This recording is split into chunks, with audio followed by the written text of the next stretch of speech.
Kia ora koutou. Croeso and welcome to everyone who is here and is still coming in. This is our fourth of the online education series for our community strength and balance providers. This is a partnership between the Live Stronger for Longer team at ACC and the wonderful Sport Taranaki. My name is Beth, for those of you that don't know me, and I am the lead agent for Counties Monaco region in Auckland. So I'm just going to open with a karakia. If you'd like to join me, please do. And then we'll go on from there. Whaia, whaia, whaia te tika, whaia te pono, whaia te aroha, mō te oranga tangata, kia puta ki te whai au, ki te ao marama, homie, huie, taikie. All right. So bringing you to today's, the purpose of the workshop series, I should say, we're looking to provide our community strength and balance instructors with information and content that will help increase understanding of older adults' health and hopefully help inform all class delivery. During today's session, if you do have any questions for our speaker, pop them in the chat function and we'll address some of them at the end. But also, our speaker today, Lily, is happy for you to unmute yourselves or put your video on during the session if you do have questions as well. So please feel free to do that.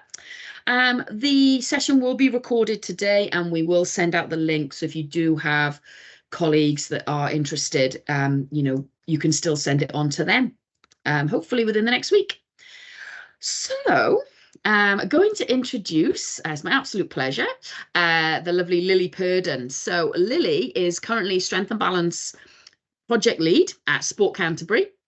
Lily studied a Bachelor of Physical Education where she found an interest in exercise prescription, particularly older adult health and working with special populations.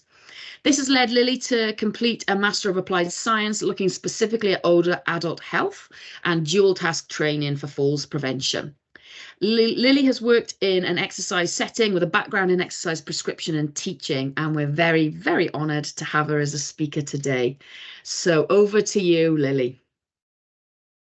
Kia ora, thank you. Hi, everyone.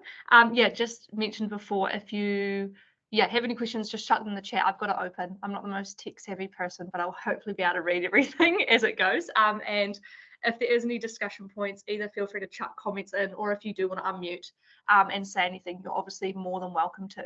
But I thought today, dual task training is sort of my biggest passion in older adult health. So I thought it'd be great to be able to talk to as many people as possible about this topic. And I absolutely love it. So very excited. So if we move on to the next slide, I just thought, I feel terrible. Normally when I do presentations, I'm sort of walking around the room and stuff. So if I'm fidgety, it's because I'm not used to sitting in one spot while I do these. But I thought for introductions, if you just want to check your name and where you're from in the chat would be amazing, just so we can see who's from where. Maybe you guys know some of each other already. All of that, would love if you guys could.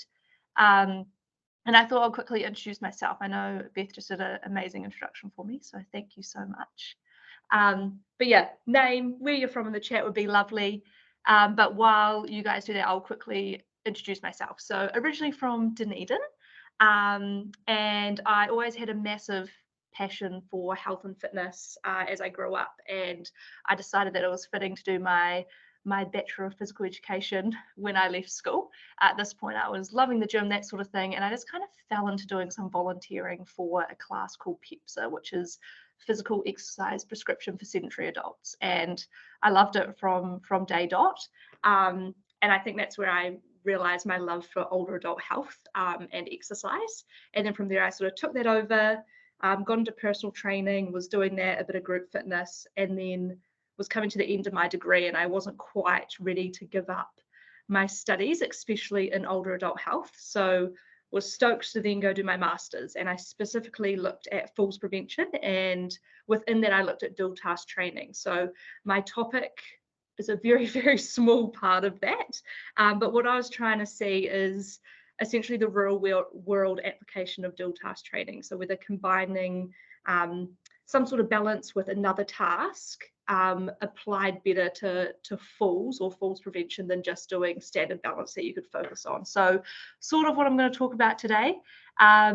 ever since I was a kid, I have always been really close with my grandparents and stuff, and have seen all of them go through falls and that sort of thing, and seeing the care you can get and then how other people sometimes don't get as much care. I think that really sort of drove my passion. So we can get on to the next slide, but welcome everyone. We've got Nicola, Ange, Jocelyn, Kasia, Joe, Hills, Fiona, Sanya, Carl, Leanne. Oh, it's great to have so many of you, and all throughout New Zealand, which is amazing. So I thought I'll quickly just go over what I was going to go through today. So I thought we'd just have a little bit of a start where it's sort of like, what do you know currently? And I know there's probably lots of this people already know and everything. So if there is anything that's repetitive, don't mind me. I just thought I'd start right back from the beginning. And then I was going to cover what is dual task training, talk about balance reflexes a little bit, why we need to train this, especially as we age, and then sort of look at what we currently do within classes, how could we implement more dual task training, and then sort of look at what exercise you could do, and just a little bit of brainstorming. And I thought we could end off with sort of testing our balance abilities with some dual task training, which is my favorite thing to do. So next slide. What do you currently know about dual task training? Either feel free, just jot this down on pen and paper in front of you, or if you do want to chuck anything in the chat, you're more than welcome to. So I'll give you guys a minute or two just to have a little brainstorm. When I first heard this term, yeah, I think the biggest thing that most people think of is dual task training and multitasking are very similar, and they are. So if you've got a good idea of what multitasking is, you'll probably have a pretty good understanding of how dual task training might work. So I'm just going to exit that. So if we move on to the next slide, if anyone does want to chuck in anything they know, they are more than welcome to. So what is dual task training? So dual task training consists of a primary task and an additional secondary task. The two tasks could be performed independently as a single task and have distinct separate goals. So usually when we talk about this, especially when it comes to balance, it can be some sort of other physical task, or it could be some sort of cognitive or mental task we put in there as well. So as long as there's two very different goals, so one might be trying to stay upright, stay balanced, preventing falls, and the other might be some sort of mind game or puzzle, or maybe it's throwing and catching a ball, or another task that is completely different. So on to that next slide. Thanks, Cam. So what I briefly touch on is talking about something called the balance reflex. And essentially what the balance reflex is, it allows our subconscious control of posture, balance, coordination to work all the time without us knowing it. So there's this little diagram down the bottom here that says sensory information, CNS processing, and motor response. And essentially what that is every time we're moving around or doing anything, we're constantly taking in sounds, what we can see, what we can feel, what we can smell. All those things will come in, travel to our spinal cord and our brain, and then essentially we make a decision. So, and then we act on that. So for example, when it comes to falls, normally you can feel weight distribution under your feet. Maybe you can feel yourself starting to lean. Maybe you notice you're tripping. So anything like that, that will then go to the spinal cord or the brain, depending on the reflex, and then we create a response. So whether that is to lunge or to put our arms out, or I don't know, however people try to catch themselves in a fall. And what we find is over time, this reflex starts to slow down, or it starts to have a delay. So what we find is people can't react as fast. And we notice this all the time. I had a client many years ago, and her first fall happened because her washing machine was beeping at her. You know how it makes that little jingle when it's done? So she was walking towards the washing machine, and then the phone rang. And so there was a split second where her brain went, I need to go get the phone, and her body was still going towards the washing machine. And this little split second and that delay in reflex caused her to have a fall. And it was just because her physical abilities were trying to keep up with that balance reflex. So trying to turn and that sort of thing. And it just caused her that little bit of confusion, or that little bit of delay caused a fall. So by training our balance reflex, which we can through dual task training, can be really important especially when we're stressed, we're tired, maybe there's a change in medications. Having a really strong balance reflex can be really important to keeping people on their feet. So if we go to the next slide. So you're probably wondering what these little pie charts are, but I'll explain in a second. So I just call this capacity to build balance. So as we age, the amount of brain capacity needed for balance increases. Balance begins to move along the spectrum from subconscious towards conscious. Other neuron pathways slow, creating that slower reaction times, as I just mentioned, and our brains will choose what task to prioritize. Has anyone here heard of the walk-talk test? If you have, essentially it's common within physio sometimes that, and I know some OTs and stuff do this as well, but if they've got a more frail client, a really easy way to tell what their balance ability is I'll just go for a little walk and they'll ask them a question. And in that second, either their client may stop to answer the question. So it might be, what did you have for breakfast? And the client will stop and they'll go, oh, I had, I don't know, eggs Benedict or something, lucky them. But they'll say what they had and then they'll start walking again. Or the client may answer why they're still walking. And essentially what is happening in that moment is their brain's going, can I do both these tasks at once? Can I stay balanced, keep walking, while also thinking about what happened this morning or that sort of thing? So that's a really good indication that people can use to determine essentially how good someone's balance is, or that conscious or subconscious balance. But I'll quickly explain what this sort of little blurb means. But I think a really easy way to explain this is I was in Wellington recently visiting my nephew who's 1. And it was really clear to see, especially in babies, around their balance. And they sort of go from, they start to stand up and you see them swaying and it's like their brain's working quite hard to stay upright. And they'll be fully focusing on that. And they take their first few steps and it's super wobbly. And essentially that's taking a lot of brain power. They're learning to walk, they're learning to be balanced. And then what you realize is they'll be holding a toy and they'll stand up and they can start to include other little tasks and their balance becomes stronger, they become more stable, they start from going from walking to running, all of those sorts of things. So pretty much from when toddlers start to stand and start to move around, that balance is getting trained more and more, and it starts to become more subconscious. So they don't have to think about it. They don't need as much capacity to accommodate balance. And then what we find is you get to an age and your balance is just subconscious. So these little graphs down the bottom, that one on the left is what it's demonstrating is once we get to an age where our balance is subconscious, not that these are that scientific, don't read into the proportions that much, but a really small slither of your brain capacity will be put towards balance, right? And then you've got all this other sort of conscious mind that you can use for everyday tasks. So we think about anything from cleaning, playing sports, exercising. It might just be like anything you do in everyday life. You have all this capacity to pay attention towards it because you don't have to worry about those sort of subconscious things that happen naturally. What we find is as we get older, and this can normally happen, I don't know, 40s, 50s, that becomes slightly bigger and we don't notice it because it's still very subconscious. We still have lots of room in our brains to do everything we love doing.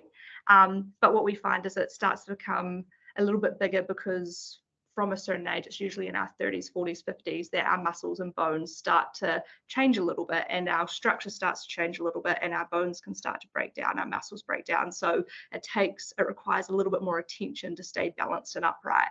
What we find is a healthy 65-plus-year-old who has good balance may get to this third stage where it does require more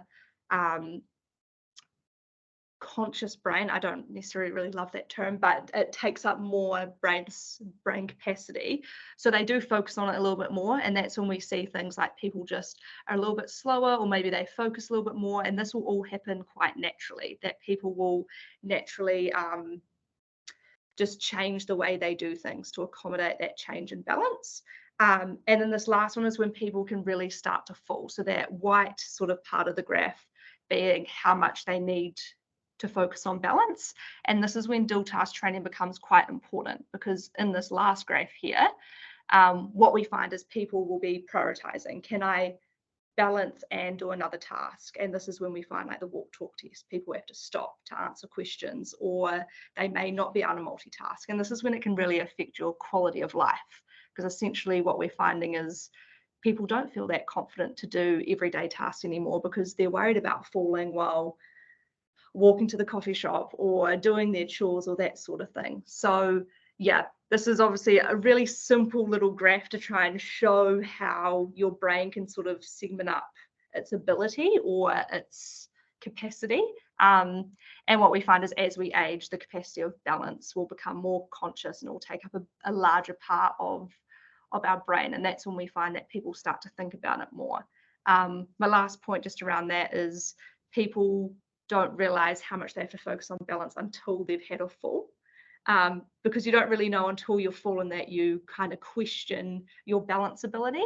And that's what we find is we obviously work in falls prevention, but a lot of the time it is sometimes rehab as well, because people will have had their first fall and maybe they didn't hurt themselves or they got back up straight away, but it's that realization of that. Maybe they do need to focus on their balance more. So if we go to the next slide.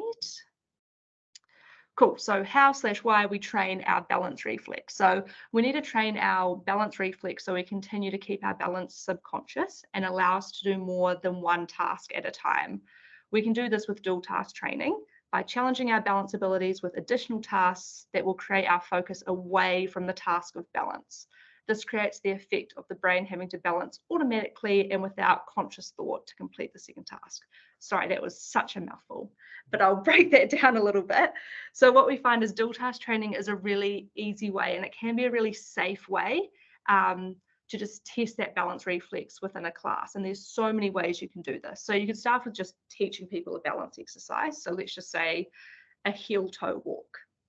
So we start to build that. You might find that your class is actually really good at heel-toe walking, and it might be that you just throw in another small task, and that can be anything. And maybe that you want to do something physical, so maybe it's, I don't know, just watching a finger as they walk, or maybe it's you get them to count in multiples of 3, or something just to draw the attention away to focusing on that balance so much. And it can be something really small. And by introducing that little sort of dual tasks to draw them away, we start to train that balance to stay subconscious or to have to work while being able to do other tasks. And this can take a lot of training and it can take quite a bit of time to build, but it can be super important so people can keep the same quality of life. Because what we find is balance, we use it every day. We're standing on 2 feet. So if people start to lose their confidence in balance or physically can't balance, it means a lot of those everyday tasks become a bit more of a struggle. If we move on to the next one. Sweet. So I just want to spend a little bit of time reflecting. And you don't have to share, but if you want to share, you're more than welcome to. But what have you noticed about your participants when it comes to this stuff? Have you noticed participants find dual tasking more difficult? Do you do dual tasking in your classes? And if you do, what does that look like?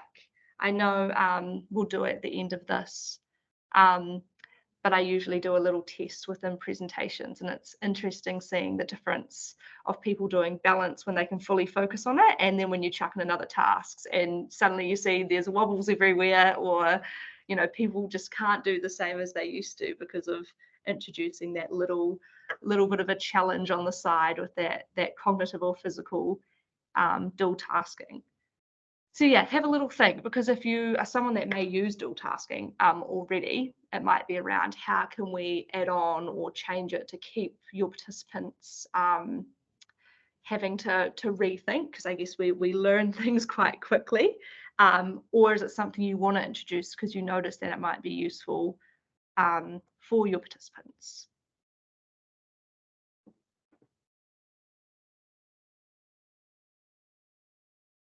So yeah, obviously if you want to share, you're more than welcome to, but obviously you don't have to. Just give me 1 second to do this swan open.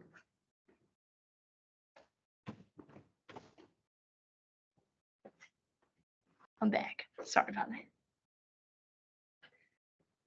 So if we move on to the next slide.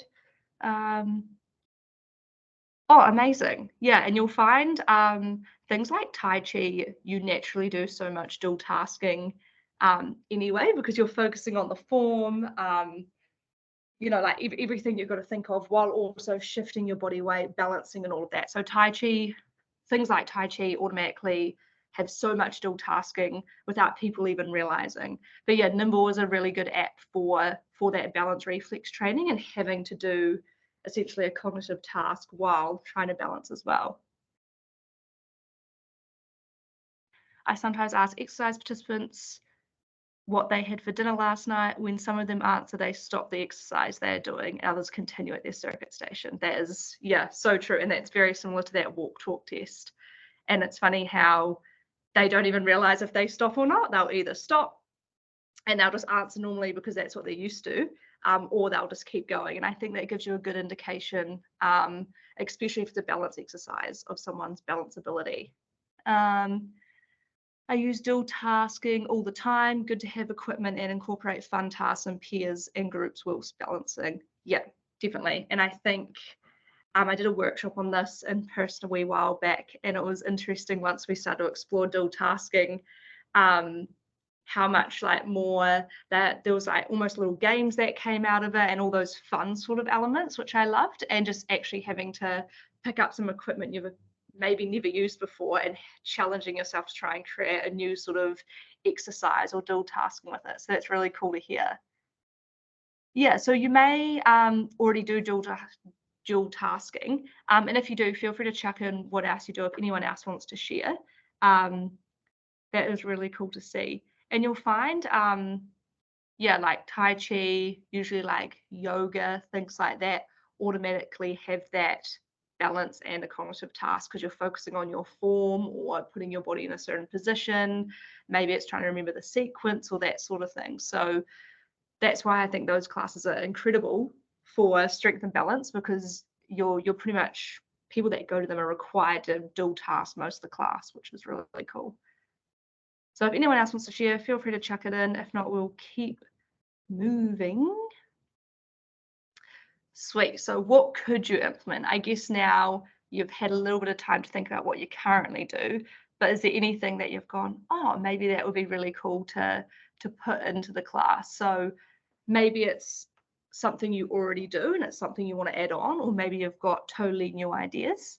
I challenged some of the providers in Canterbury a wee while back we pretty much just laid out all this very random equipment. There was sort of pool noodles and buckets and hacky sacks and everything, and I just encouraged them to pick up something random and what's a balance exercise you could do that could also incorporate some sort of dual task or another task to challenge. And sometimes it was easy as people were standing on one foot and they were just having a conversation, so it was just drawing them into a conversation so they couldn't focus fully on their balance. I think one thing I'll just mention now is also when we talk about balance, you can also do dynamic balance. So you can be moving. So heel toe walking, or maybe it's you're transferring your weight from side to side or backwards and forward. So trying to have more than just static balance. I think when people think of balance, we all think of standing on one foot. So there's lots of options you can do. I was just trying to think of an example that we came up with last time was we made a little sort of square with cones, and we made everyone walk within it doing heel toe walking. And so the first task was the balance, but then they had to try and avoid each other in the square. And then we started adding on other tasks. So I think we did counting in multiples of 5, and then trying to pat your head, rub your tummy while you're walking. So we were trying to show how many tasks can you almost add in, just to really highlight, trying to separate, trying to make that brain really work and do multiple tasks. And I think that's the cool thing, is you can have lots of fun with it. And a lot of the time it does sometimes become a bit competitive or a bit like a game, which is another really cool element of these classes. So yeah, if there's anything you think you could implement, I definitely recommend writing it down, testing it out, maybe testing it out with peers as well if you're not sure about putting it into a class. What you'll find is if you take a class, your participants probably adore you and they'll be happy to test things out with you, which is really cool. So please please feel free to test them out or run them past whoever your lead agent is with Live Stronger for Longer, because I know that we love to hear about these things. And I think once you share them, it's other people get some great ideas as well. Apologies, team. Yeah, I think this is being recorded, Carl, so you're obviously more than welcome. I think it goes up on the YouTube channel if I'm correct. I hope I am. Yeah, I'm getting a nod, so that's good. So if we move on to the next slide. So I thought we could do a little test. I hope everyone, or you may have heard of the 4-stage balance test, and if you haven't, I thought we could test this out. But if you want to, you can join me. Obviously, I can't see you, so don't worry. But I just realized I'm wearing a dress today, which was not my smartest moment for doing this. But what you're going to do is you're going to stand up. And if we haven't done the 4-stage balance test before, I'm just going to quickly run through it. So there's 4 stances here, as you can see. So if everyone, first of all, health and safety, if you need, have a table or a chair by you that you can hold onto if you need. But what we're going to do is we're going to put our feet side by side to start with. And we stand like this for about 10 seconds. So hold on here. 3, 2, 1. You can relax. So now, if you can, we're going to slide one foot ever so slightly forward. So the ball of our foot is tucked into sort of the arch of our other foot. And we try and stand like this for 10 seconds. What we find with older adults, this is where we may see some wobbles, and wobbles are fine. It just means that their body's constantly adjusting, taking those signals in, adjusting to be nice and balanced. Cool. 3, 2, 1. Relax. Next is heel toe. So you're going to put one foot right in front of the other. And then if you can, lift your hands off the chair. If you need to keep your hands on, you can. This is where I think most people start to feel the wobbles. You can feel those knees sort of twitching a little bit. Good. 3, 2, 1. Relax. And the last one, if you'd like to do it, is standing on one foot. So lifting one foot up. Good. Perfect. So they're the 4 stances we go through when we talk about the 4-stage balance test. So now what I want you to do is reflect on those 4 and choose what one you found tested your balance to a good level. And we're going to try and hold it for 30 seconds. So it may be that you want to stay with your feet side by side, that semi-tandem, you want to go heel toe, or you want to go one foot. But what we're going to do is we're going to get to the stance you want, and you're going to try this for 30 seconds. So if we start now, I'm going to put on a timer so I'm not making you guys do it for too long.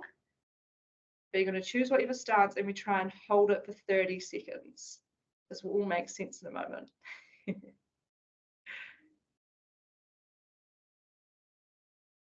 Good. We're nearly there. We've got about under 10 seconds. 5 to go. Good. 3, 2, 1. Relax. So what we're going to do next is we're going to do that exact same thing. So same starts 30 seconds.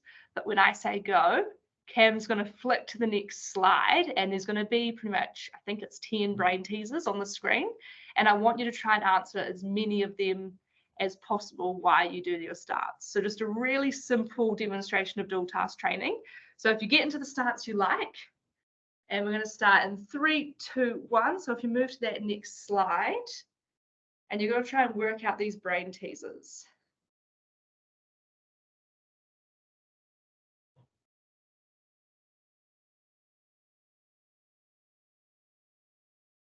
Good, you've got 15 to go.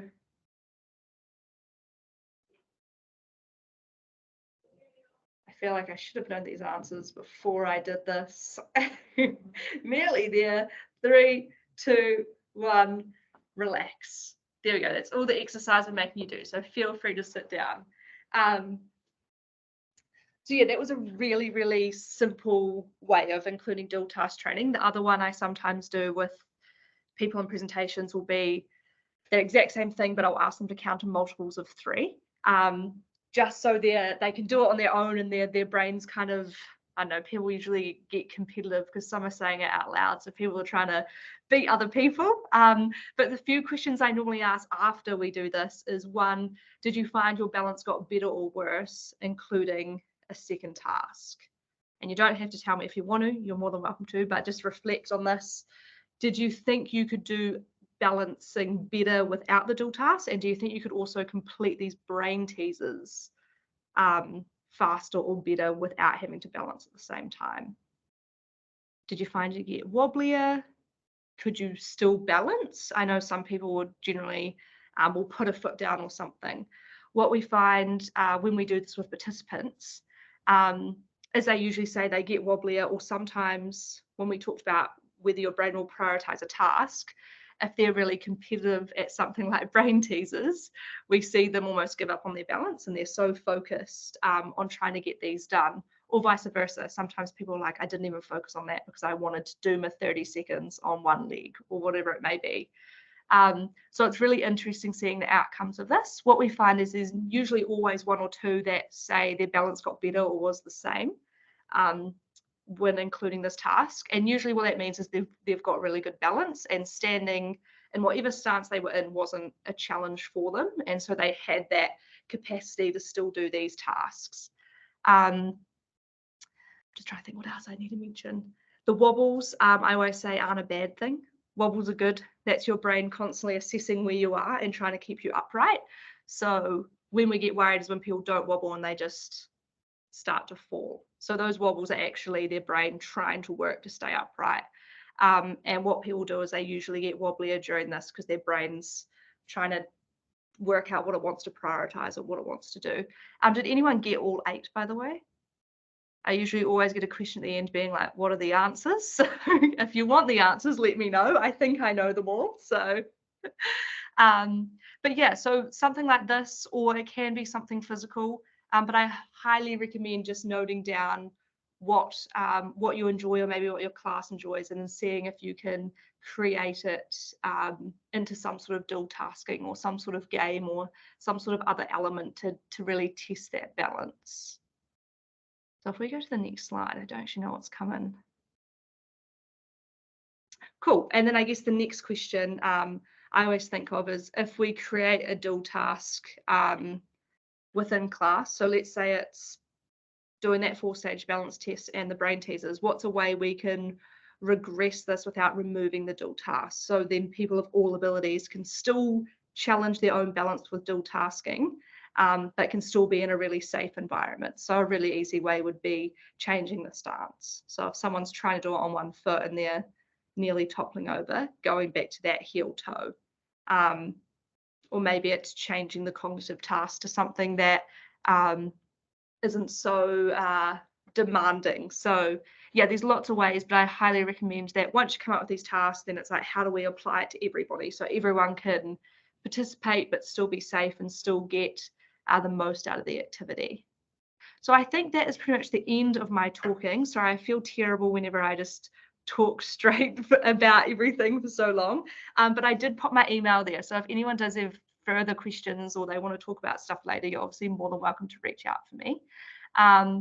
But if anyone had any questions now, feel free to ask away. Would love to discuss any of this, so please feel free to chuck them in the chat. If you don't want to, you can email me or anything like that as well. So yeah.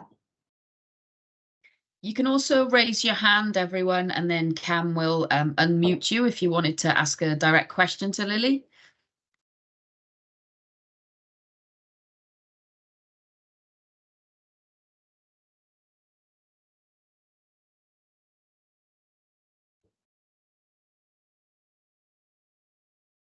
Not sure we've got anyone.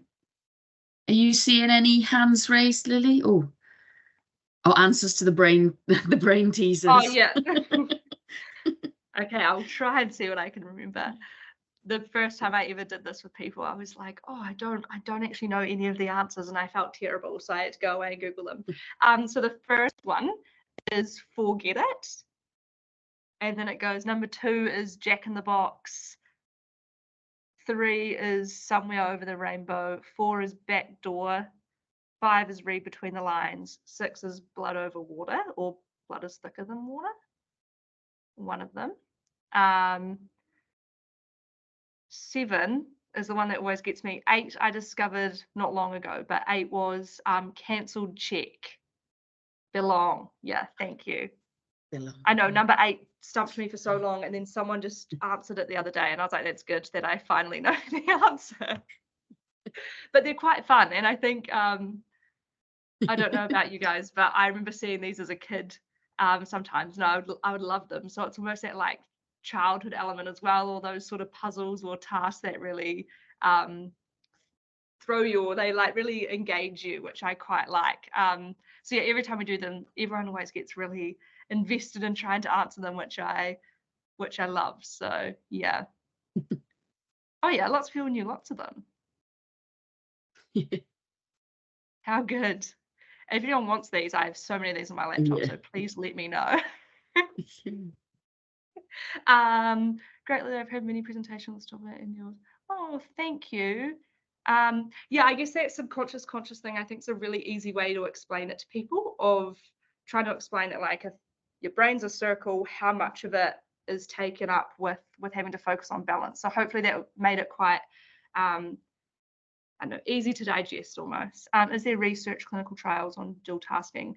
So there is. I know when I did my research, there is, but not necessarily a lot with older adults and falls prevention. But there's lots of dual tasking around injury rehabilitations for athletes, amputees. I'm just trying to think what else. There was a little bit on older adult and falls prevention.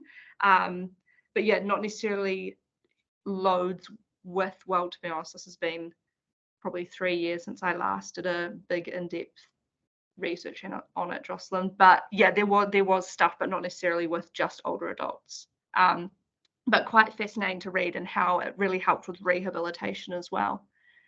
Dual tasking is so important, and keeping it achievable is key. Yeah, as a lot of older adults get nervous and fearful of the wobbles.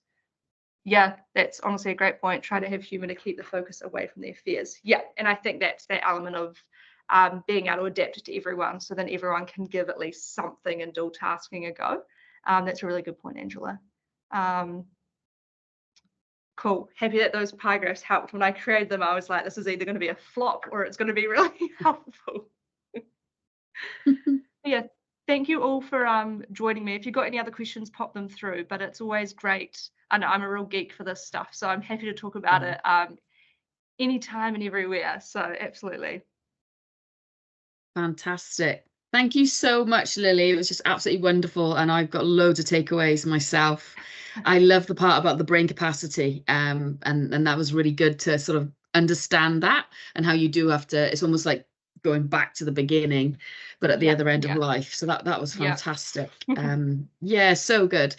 And another thing I notice, when you have people who've been coming to class for a while, I'm sure others share this, and you see these huge improvements in balance and strength, and then you throw in dual tasking and all of a sudden they're wobbling again. So that's exactly it. Yeah. So just give me some really good ideas to add when I go and do sessions. So yeah, fantastic. I'm just double checking there's no more messages coming through. Yeah, validation coming through from Cindy. Loving the dual training. Does it a lot with the walk and the ads and the progressional directional changes. Yeah.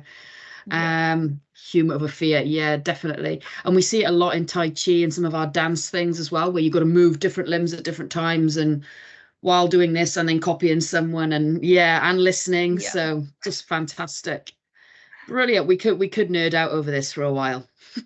Yeah, I could be here all day. So but no, I actually went to a line dancing class not long ago, and at the end we just played around and did a little bit of balance stuff, and it was interesting just seeing how incredible their balance was. And I honestly think it's just because they always have to balance while, you know, they're so focused on the sequences and the dance and the steps and everything. And I was like, this is just incredible to see, and that will be with a lot of classes like this.